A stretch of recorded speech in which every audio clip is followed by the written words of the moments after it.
মুভির শুরুতে আমরা একজন মহিলাকে দেখি যার নাম ন্যান্সি এবং তার বয়স 55 বছর। প্রথমে সে একজন ধর্মীয় শিক্ষিকা ছিল, কিন্তু এখন সে রিটায়ার হয়েছে।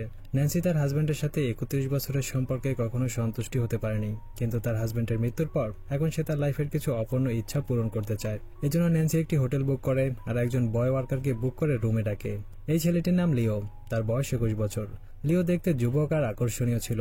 যখন লিও ন্যান্সির হোটেলের রুমে আসে তখন ন্যান্সি তার পার্সোনালিটি দেখে অনেক খুশি হয়, কিন্তু ন্যান্সি তার সামনে আনইজি ফিল করে, কারণ সে নিজের শরীর আর বয়স নিয়ে অনেক চিন্তিত ছিল। সে ভাবছে তার বয়স অনেক বেশি আর সে দেখতে অনেক বুড়ি লাগছে, তাই লিওর সাথে এসব করতে ভালো লাগে না। ন্যান্সি এটাও ভাবছে সে প্রথমে একজন শিক্ষিকা ছিল আর নিজের স্টুডেন্টদের ভালো আচরণ শেখাতো, কিন্তু এখন সে যেটা করছে সেটা ভুল হচ্ছে। এখানে লিওর আচরণ অনেক ভালো ছিল। সে ন্যান্সির ভয়কে দূর করার চেষ্টা করে আর তার সাথে মন খুলে কথা বলে। লিও ন্যান্সিকে কোনো জাজ করে না। ন্যান্সি তাকে বলে সে নিজের হাজবেন্ডের সাথে কখনো সন্তুষ্টি অনুভব করেনি, কিন্তু এখন তার হাজবেন্ডের মৃত্যুর 2 বছর হয়ে গেছে। তাদের ছেলেমেয়েরা দুইজন নিজেদের লাইফে সেটেল হয়ে গেছে আর ন্যান্সিও রিটায়ার হয়ে গেছে, তাই সে এখন নিজের অপূর্ণ ইচ্ছা পূরণ করতে চায়। সে বেডে নিজেকে সন্তুষ্টি দিতে চায়, কারণ তার অর্ধেক লাইফই অসন্তুষ্টিতে কেটেছে। এইসব বলার পর ন্যান্সি চুপ হয়ে যায়, কারণ তার লজ্জা লাগছিল, কিন্তু সে এটাও চাচ্ছে যে লিওর সাথে তার সবকিছু হয়ে যাক, যার জন্যই সে লিওকে ডেকেছে। লিও ন্যান্সির সাথে সম্পর্ক করতে কোনো প্রবলেম ছিল না। সে ন্যান্সির সাথে কথা বলছিল আর তাকে বলে ভয় পাওয়ার কোনো প্রয়োজন নেই।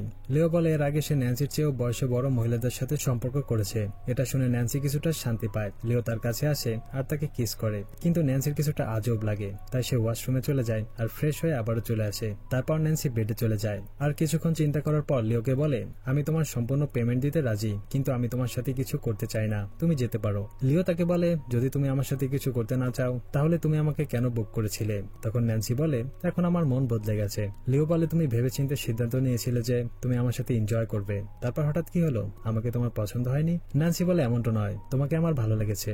তখন লিও বলে তোমার জন্য এটাই সুযোগ নিজের ইচ্ছা পূরণ করার, তাও কোনো ভয় ছাড়া। এরপর দুজন বেডে শুয়ে পড়ে। ন্যান্সি বলে ছেলেমেয়েদের সাথে তার খুব বেশি কথা হয় না আর তার কাছে ওই দুজন বোরিং লাগে। ন্যান্সি লিওকে জিজ্ঞেস করে তুমি এই কাজ কেন করো? এতে লিও বলে আমার এই কাজ করতে কোনো লজ্জা নেই। এই কাজের মাধ্যমে আমি লোকেদের চিনতে আর বুঝতে পারার সুযোগ পাই, কিন্তু আমার মা জানে আমি কোনো পেট্রোলিয়াম কোম্পানিতে চাকরি করি।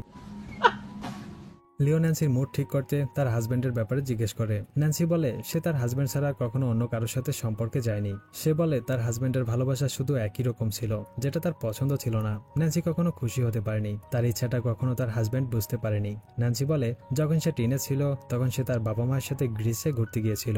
তারা যে হোটেলে উঠেছিল সেখানকার একজন ওয়েটারের সাথে ন্যান্সির পরিচয় হয় এবং তাকে পছন্দ করে ফেলে। তারা দুজন লুকিয়ে রাতে দেখা করত, কিন্তু ওই সময় কেউ চলে আসে, তাই ওখান থেকে তাদের চলে যেতে হয়েছিল।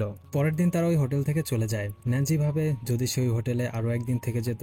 লিও দেখে যে ন্যান্সি কথা বলতে বলতে ভাবনার মধ্যে হারিয়ে গেছে। তখন লিও তাকে কিস করে। এরপর দুজন একে অপরের সাথে সময় কাটায়। পরের সপ্তাহে ন্যান্সি দ্বিতীয় সেশন বুক করে আর লিও সেই হোটেলের রুমে ন্যান্সির সাথে দেখা করে। ওই দিন লিও আর ন্যান্সির মধ্যে বেশি কিছু হয় না, কিন্তু এখন ন্যান্সি লিওর সাথে কথা বলতে আর আনইজি ফিল করে না। সে লিওকে একটি লিস্ট দেখায় যেখানে লেখা আছে সে কিরকম সময় কাটাতে পছন্দ করে। লিও দেখে যে এইসব একই সেশনে কমপ্লিট করা সম্ভব নয়। ন্যান্সি বলে ঠিক আছে, তাহলে প্রথম থেকে শুরু করা যাক। তখন ন্যান্সির কাছে তার মেয়ের কল আসে, কিন্তু ন্যান্সি তার মেয়ের সাথে কথা বলতে চায় না। এরপর সে লিওর কাছে আসে। ন্যান্সি ভাবে সে লিওকে খুশি করতে পারবে না, কিন্তু লিও তাকে শান্ত করতে মিউজিক চালায় আর তার সাথে ডান্স করে। এরপর তাকে একটি আরামদায়ক মাসাজ দেয়। এতে ন্যান্সি লিওর প্রতি আরো আকর্ষিত হতে থাকে। ন্যান্সি লিওকে টাচ করে আর অনুভব করতে থাকে। তার শরীর দেখে ন্যান্সির মনে অনেক ভাবনা আসতে থাকে। তারা কিছু করতেই যাচ্ছিল তখন ন্যান্সি পেছনে সরে যায়। তার মনে হচ্ছে যে লিও কতটা ফিট আর ইয়াং লাগছে, যেখানে সে একটা বুড়ি। তার স্কিন এখন আর আগের মতো নেই। সে নিজের শরীরকে পছন্দ করে না। লিও তাকে আয়নার সামনে নিয়ে যায় আর বলে যতক্ষণ তুমি নিজেকে ভালো না বাসবে ততক্ষণ অন্য কেউ তোমাকে পছন্দ করবে না। সে ন্যান্সিকে নিজেকে ভালোবাসতে শেখায়। এরপর ন্যান্সি লিওর সাথে ক্লোজ হবে, কিন্তু এখনো সে পুরোপুরি রেডি নয়। তখন লিও ন্যান্সির মুড ভালো করতে নিজের ক্লায়েন্টসদের কথা বলে।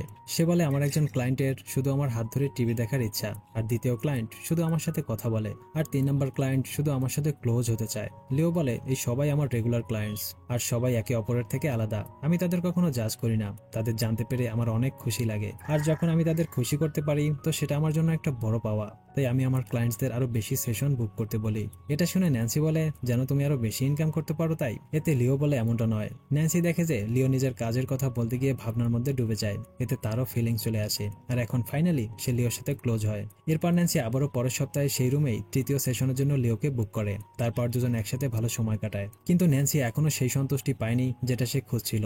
সে লিওকে আরো কাছ থেকে জানতে চায়, কিন্তু লিও বলে সে চায় না কেউ তার লাইফের ব্যাপারে প্রয়োজনের চেয়ে বেশি জানুক। এজন্যই সে তার ফেক নাম লিও বলেছিল।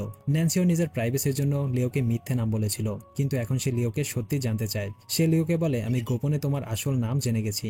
এটা শুনে লিও অনেক রেগে যায় আর ওখান থেকে চলে যেতে চায়। সে ন্যান্সিকে বলে, তুমি আর কখনো আমাকে বুক করবে না, আমি কখনো তোমার কাছে আসবো না। লিও বলে, যদি তুমি আমার কথা না শোনো তাহলে আমি তোমার আসল নাম জেনে নেব আর সবাইকে বলে দেব তুমি একজন ধর্মীয় শিক্ষিকা আর এখন এইসব করে বেড়াচ্ছ।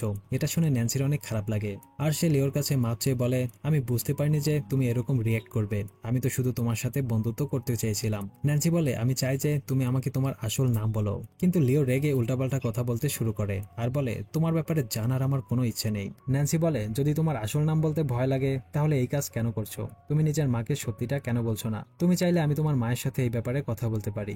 লিও ন্যান্সিকে বলে, যখন সে স্টুডেন্ট ছিল তখন একটি পার্টিতে সে তাদের ঘরের ভিতরে একটি মেয়ের সাথে ক্লোজ হয়েছিল। ওই সময় তার মা তাকে ধরে ফেলে। তখন রেগে লিওর মা তাকে ঘর থেকে বের করে দেয় আর সবাইকে বলে যে তার ছেলে মানে লিও তার কাছে মৃত।